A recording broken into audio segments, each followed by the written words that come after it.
Welcome to S1 car care. నేను మీ శశి. ఈరోజు అయితే మనం సెకండ్ హ్యాండ్ కార్స్ కొనేదానికి ముందు డాక్యుమెంట్స్ ఏం చెక్ చేయాలా పూర్తిగా వీడియో లాస్ట్ వరకు చూడండి, మీకే ఒక క్లారిటీ వచ్చేస్తుంది. మొత్తం 5 చెక్ లిస్టులు అయితే ఉంది. ఈ 5 చెక్ లిస్టులు అయితే కరెక్ట్గా ఉంటే మీ సెకండ్ హ్యాండ్ కార్ ఖచ్చితంగా కొనుక్కోవచ్చు. First checklist exterior interior check list.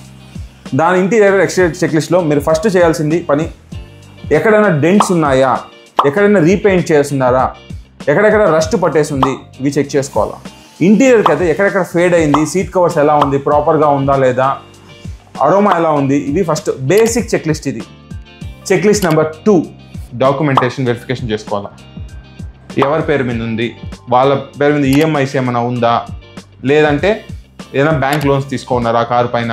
ఎందుకంటే సెకండ్ హ్యాండ్ కార్లు, మన కార్లు కూడా 200% కార్ వాల్యూ కన్నా ట్యాక్స్ లోన్స్ అయితే ఇస్తారు. కాబట్టి ఏ బ్యాంక్లో లోన్స్ ఉన్నాయి అది చెక్ చేసుకోవాలా. మీకు చెక్ చేసుకోవాలంటే ఎక్కడ చెక్ చేసుకోవాలా అంటే నా కమెంట్లో చెక్ అని ఒక మెసేజ్ చేయండి, నేనే పర్సనల్గా మీకు మెసేజ్ పంపిస్తాను ఎలా ఎక్కడ చెక్ చేసుకోవాలనేసి. List number 3 mechanical inspection.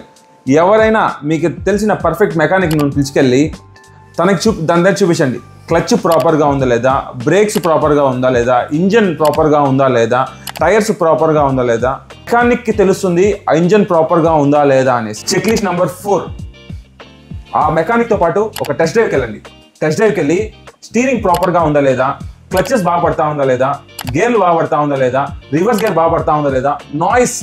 మీరు వెహికల్ ఆవేశపడి కొనకూడదు. First vehicle dashboard noise అన్నీ వస్తాయి. అవి నాయిసెస్ ఎలా వస్తూ ఉంది, ఆండ్రాయిడ్ సిస్టమ్ ఉందా, లేదంటే ఏ సిస్టమ్ ఉంటే ఆ సిస్టమ్ ప్రాపర్గా వర్క్ అవుతా లేదా, వైరింగ్ అంతా ప్రాపర్గా వర్క్ అవుతుందా, ఇది టెస్ట్ డ్రైవ్కి వెళ్ళి చెక్ చేసుకోవాలి. Checklist number 5 odometer tampering. అంటే వెహికల్ 1,00,000 కిలోమీటర్ ఉన్న వెహికల్ని 50,000గా మీటర్ మార్చేస్తారు. అది ప్రాపర్గా చెక్ చేసుకోవాలి. ఎక్కడ చెక్ చేసుకోవాలా, కంపెనీకి వెళ్తే ఆర్సీ మీ సర్వీస్ హిస్టరీలో తెలిసిపోతుంది. ఇంకొక విషయం ఏమంటే ఇల్లీగల్ మోడిఫికేషన్. ఇంజన్ బోర్కి వచ్చేసిన ఇంజన్ స్వాప్ చేస్తుంటారు. కాబట్టి మీ మెకానిక్ చేసినప్పుడు ప్రాపర్గా చెక్ చేసుకోవాలి ఇంజన్ ప్రాపర్గా ఉందా లేదా అనేసి. అలానే ఈ చెన్నై ఫ్లడ్స్ ఏరియాలో కొంటున్నా అంటే ఆ వెహికల్ ఫ్లడ్కి గురైందా లేదా చెక్ చేసుకోవాలా మీరు. అది కాకుండా ఆర్సీలో మిస్ మ్యాచ్ అంతా ఉంటుంది. కాబట్టి ప్రాపర్గా చెక్ చేసుకుని ఏదైతే checklist number 4 checklist ప్రాపర్గా చెక్ చేసుకుని 5th చెక్ లిస్ట్కి ఓకే కొట్టి వెహికల్ తీసుకోండి. ఇలాంటి మోర్ వీడియో కోసం S1 కార్ కేర్ పేజ్ని ఫాలో కొట్టండి. ఏదైనా డౌట్స్ ఉంటే DM చేయండి. Thank you.